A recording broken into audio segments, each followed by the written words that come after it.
Sejam bem-vindos ao canal LC UERJ, eu me chamo Luciano. Olá, sejam bem-vindos ao canal LC UERJ, eu me chamo Carol. No vídeo de hoje vamos apresentar o quadro Alô Saúde, no qual abordamos as campanhas de saúde de cada mês. Neste episódio iremos falar sobre o Agosto Laranja. Trata-se de uma campanha voltada para a conscientização da esclerose múltipla. Além de trazermos algumas curiosidades sobre a doença, também iremos conversar com Felipe da Rocha Schmidt, médico graduado pela UFRJ e mestre em epidemiologia pela Escola Nacional de Saúde Pública da Fiocruz. Mas antes de seguirmos com o vídeo, já deixa o like e se inscreva no canal para não perder os próximos vídeos. Agora, bora lá!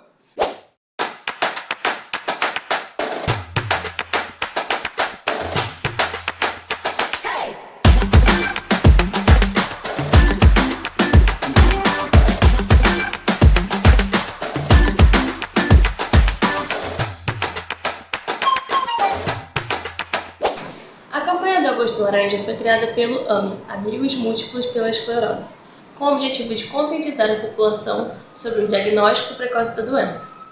A partir da criação do dia 30 de agosto como Dia Nacional da Conscientização sobre a Esclerose Múltipla, a patologia ganhou mais abordagens e diálogos sobre sintomas, diagnósticos e cura, visando gerar mais qualidade de vida e dignidade para os afetados. A esclerose múltipla é uma doença autoimune crônica do sistema nervoso central, do cérebro e da medula espinhal. Não é uma enfermidade conhecida pela maioria da população, mesmo atingindo cerca de 35 mil pessoas no Brasil e 2,5 milhões em todo o mundo. Para trazer mais informações sobre a campanha do Agosto Laranja, vamos conversar com o Felipe da Rocha Schmidt, que além de médico graduado pela UFRJ e mestre em epidemiologia pela Escola Nacional de Saúde Pública da Fiocruz, atua atualmente como coordenador do Serviço de Neuroimunologia do Hospital Universitário Pedro Ernesto, RUP-UERJ. Vou fazer algumas perguntas para você sobre o Agosto Laranja e vamos começar com a primeira. Então, para iniciar, quais são os principais sintomas dos portadores da esclerose múltipla? Doença inflamatória e que faz episódios de inflamação que podem ser em localizações diferentes. Por exemplo, se você tiver uma inflamação no nervo óptico, você vai ter sintomas relacionados à visão. Se você tiver uma inflamação relacionada, por exemplo, à região cervical, à medula cervical, você vai ter sintomas em braços e pernas, que podem ser tanto de perda de força, quanto de perda de sensibilidade, equilíbrio, ou perda de coordenação fina em algum dos lados do corpo, dificuldade de fala, visão dupla. Então, os sintomas são bem diversos.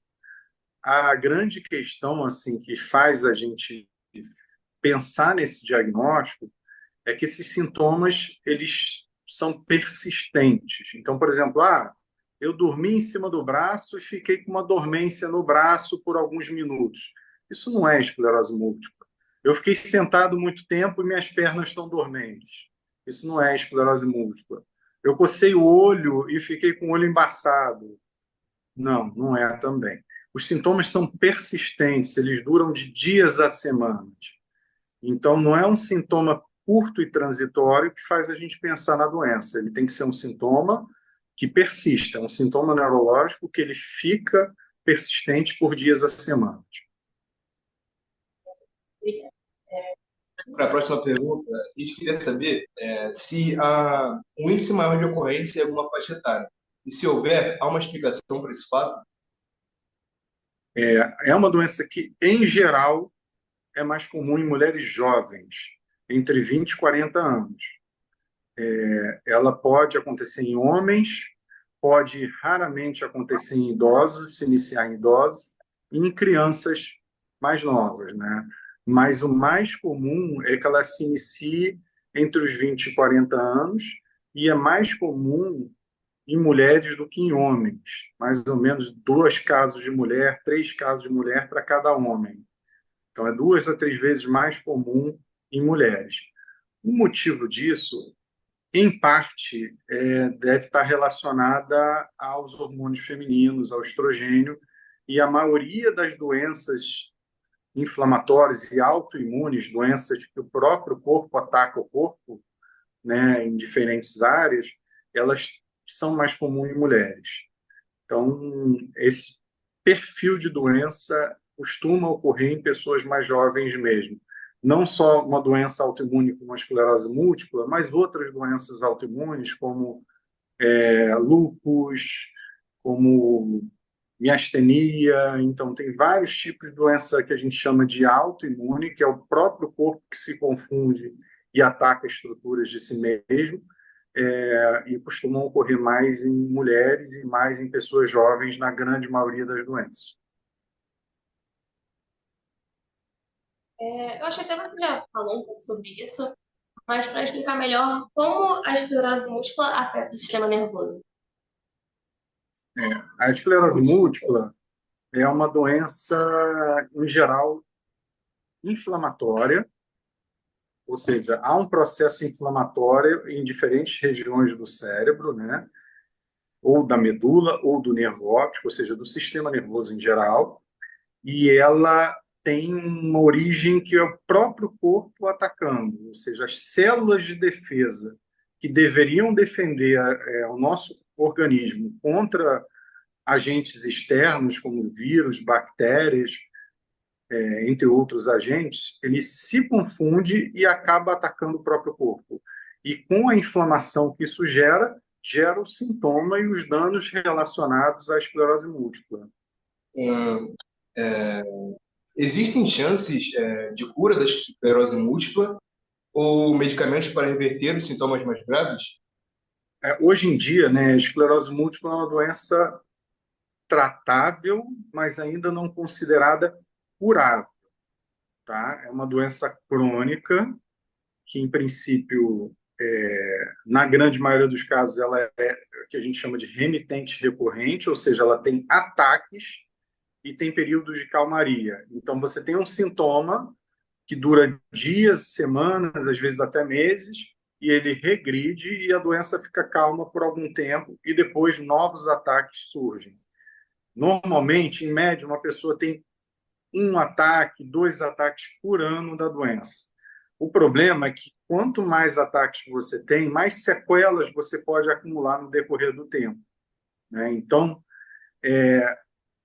o que acontece é que, em média, uma pessoa com esclerose múltipla, a partir do seu diagnóstico, em média, ela evolui em 15 anos para usar apoio para andar.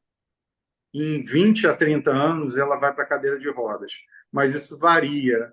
Se a doença for muito agressiva, ela pode levar uma pessoa a uma incapacidade grave antes desse período.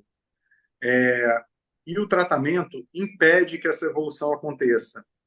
Hoje em dia, né, a grande maioria dos casos, a gente consegue tratar para a pessoa continuar independente e plena, principalmente se a gente consegue iniciar o tratamento precocemente. Ou seja, se um diagnóstico demora para ser feito, ou seja, o que acontece muito, por exemplo, no SUS e mesmo na rede privada, né? O paciente demora muito para ter um diagnóstico, ele tem uma jornada indo de médico para médico, aí tem um sintoma visual, ele vai para o oftalmologista fala que não é nada, aí tem uma dormência em algum lugar, vai para o ortopedista fala que não é nada, ou então fala que é coluna. Enfim, às vezes eles ficam anos nessa jornada até ter um diagnóstico. E se a gente pega esse paciente numa fase mais tardia, às vezes é mais difícil de tratar. Mas quando a gente pega dar o diagnóstico precocemente, quando o paciente ainda não tem nenhuma sequela neurológica mais importante, na maioria das vezes a gente controla a doença no nível de que ela não evolui mais. E os tratamentos estão cada vez mais eficazes, né? Então, assim, o tratamento da doença mudou muito na última década. Muito, muito. Então, assim, os tratamentos estão realmente muito diferentes nas últimas 2 décadas, grande transformação, e hoje em dia eu posso dizer que é uma doença que a gente trata e tem um controle da pessoa viver bem, na grande maioria dos casos. Uma pequena parcela com doença mais difícil de tratar ou que já tenha chegado mais tardiamente ao diagnóstico e início do tratamento, esses algumas vezes a gente é mais difícil de tratar e tem uma resposta pior. Você explicou um pouco sobre os níveis da doença e até que gravidade ela pode chegar. E a gente queria saber sobre isso. Como são esses diferentes níveis e qual é o estágio mais grave que a esclerose múltipla pode ter? Vamos lá. A esclerose múltipla tem duas formas mais comumente descritas, né? Existe uma forma que é a mais comum, que responde a 85 a 90% dos casos, que é a chamada forma remitente recorrente, que é a doença que acontece em ataques de inflamação e depois desinflama completamente. Isso vai acontecendo no decorrer da vida várias vezes e com isso vai acumulando incapacidade. Essa é a forma chamada remitente recorrente. E tem uma segunda forma da doença que é chamada progressiva, que ele não tem ataques de inflamação tão bem marcados. A pessoa ela vai evoluindo aos poucos com sintoma, normalmente sintoma de equilíbrio e de força, de marcha. Então a pessoa vai começando a desenvolver muito aos poucos, no decorrer de meses a anos, uma dificuldade progressiva de marcha. Então a forma mais comum é aquela que você tem um sintoma agudo que evolui em dias para o seu ápice e depois ele vai melhorando aos poucos, parcial ou totalmente. E ela vai acumulando incapacidade a cada ataque, você pode ficar com um pouco de sequela.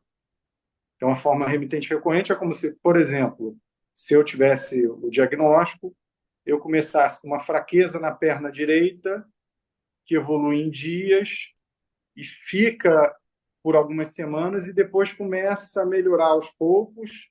E aí eu fico ou não com alguma sequela residual daquilo. Aí depois eu tenho um novo ataque, por exemplo, eu posso ter dificuldade na visão, e aí aquilo piora por dias a semanas e melhora depois e deixa alguma sequela ou não. Então, essa é a forma remitente recorrente. A progressiva é como se eu começasse uma dificuldade para andar e fosse piorando muito aos poucos, no decorrer de meses a anos, e isso vai gerar incapacidade depois de um tempo. Então, são duas formas bem diferentes de apresentação da mesma doença. A forma remitente recorrente, ela tem mais inflamação. Essa a gente consegue tratar melhor. Ainda bem que é a forma mais comum. E tem a forma progressiva, que tem menos inflamação e tem mais degeneração de neurônios. Essa é uma forma um pouco mais difícil de tratar. A resposta ao tratamento tende a não ser tão boa. Tem casos, tanto de uma forma quanto de outra, mais agressivos, com maior dano dos neurônios, e formas menos agressivas. Mas, em geral, a forma remitente recorrente é mais simples para a gente tratar e é a mais comum do que a forma progressiva. Então, a gente vai fazer a última pergunta. Em relação à importância da conscientização das pessoas sobre a campanha do Agosto Laranja, poderia deixar um recado? Bom, apesar de ser uma doença relativamente incomum, ela cada vez mais ela vai sendo reconhecida como uma causa importante de incapacidade no jovem. Então, é importantíssimo conhecer os sintomas para poder procurar uma ajuda médica, e é importante também conscientizar os médicos dessa doença, que eles conheçam a doença, para encaminhar para o especialista, principalmente ortopedistas, oftalmologistas, porque quanto mais cedo a gente trata, menor a chance dessa pessoa evoluir com sequelas. Quanto mais cedo a gente consegue tratar, maior a chance dessa pessoa ter uma vida normal. Tá? Essa pessoa com diagnóstico de esclerose múltipla pode ser plena.